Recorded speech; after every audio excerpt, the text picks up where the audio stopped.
Primary में चयनित और अपॉइंटेड बीएड अभ्यर्थियों के लिए बहुत अच्छी खबर है। जैसा कि आपको ज्ञात होगा, माननीय सुप्रीम कोर्ट ने दिनांक 11 अगस्त 2023 के जजमेंट के हिसाब से बीएड अभ्यर्थियों को पूरी तरीके से अपात्र घोषित कर दिया था प्राइमरी के लिए। लेकिन ऐसे बीएड कैंडिडेट जो कि ऑलरेडी अपॉइंट हो चुके थे इस जजमेंट से पहले, उनके फेवर में एमपी क्लेरिफिकेशन एप्लीकेशन के तहत 8 अप्रैल 2024 को दिए गए जजमेंट के आधार पर माननीय सुप्रीम कोर्ट ने यह कहा कि हमारे जजमेंट जो कि 11 अगस्त 2023 को दिया गया था, उससे पहले अगर कोई बीएड अभ्यर्थी अपॉइंट हो चुका है और जिसकी भर्ती सब्जेक्ट टू आउटकम नहीं रखी गई थी, तो उन बीएड अभ्यर्थियों को हम पूरी तरीके से सेव करते हैं। साथ ही साथ एनसीटी को डायरेक्ट किया गया था कि आप 1 साल के अंदर 6 माह का ब्रिज कोर्स को डिजाइन करेंगे और कंडक्ट कराएंगे इन बीएड अभ्यर्थियों के लिए जो कि ऑलरेडी बीएड अपॉइंट हो चुके हैं प्राइमरी में। अब चूंकि जजमेंट 8 अप्रैल 2024 को आया था, 1 साल का जो समय दिया गया था वो 8 अप्रैल 2025 को खत्म हो रहा है। अब हम लोग जनवरी लास्ट में आ चुके हैं।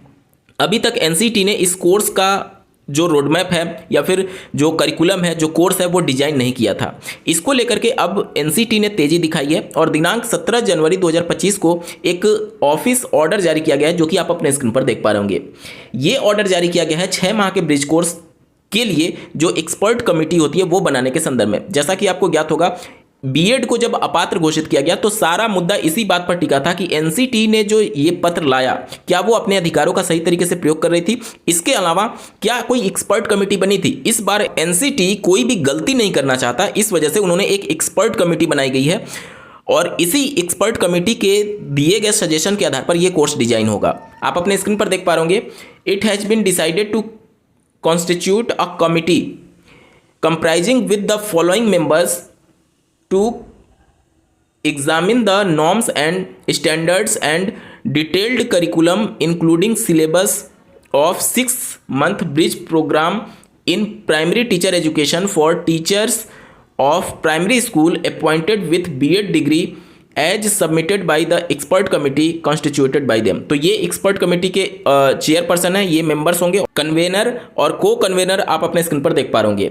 अब यहाँ पर आप देख सकते हैं कमिटी को किस चीज़ पर एग्जामिन करना है, तो यहाँ पर देख सकते हैं to examine the aforesaid documents in light of the judgment of Honorable Supreme Court of India and NCT regulation as applicable in context of norms and standard. Any other relevant point including concerning to may be discussed and decided by the committee in the light of NAP 2020 to examine the applicability of NHEQF, NCRF, NCFTE in context of curricular and pedagogical structure, assessment, evaluation, practice, teaching etc।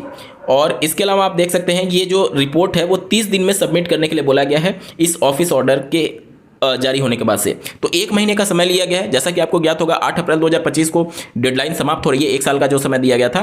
तो उससे पहले NCT अपना काम complete करना चाहती है और इस तरीके का सिलेबस, करिकुलम और ये सारी चीज़ें पब्लिक डोमेन में ना करके कोई एक संस्था को वो चुनेगी जिसके माध्यम से उनको अप्रूवल दिया जाएगा। और जैसा कि आपको ज्ञात होगा कि उत्तर प्रदेश में पहले भी इस प्रकार का 6 माह का ब्रिज कोर्स कंडक्ट कराया जा चुका है, जो 72,125 वाले भर्ती में बीएड अपॉइंटेड हुए थे या फिर अन्य राज्यों में जो बीएड अपॉइंटेड हुए थे उनके लिए, जो कि 2017 में जब NIOS डीएलएड कोर्स चला था उसी समय 6 माह का ब्रिज कोर्स भी चलाया गया था जो बीएड अभ्यर्थियों के लिए था। तो इसी प्रकार से किसी संस्था को मान्यता दे करके और ये ब्रिज कोर्स कंडक्ट कराया जाएगा। तो सभी बीएड अपॉइंटेड कैंडिडेट के लिए बहुत अच्छी खबर है जो कि ऑलरेडी ज्वाइन कर चुके हैं।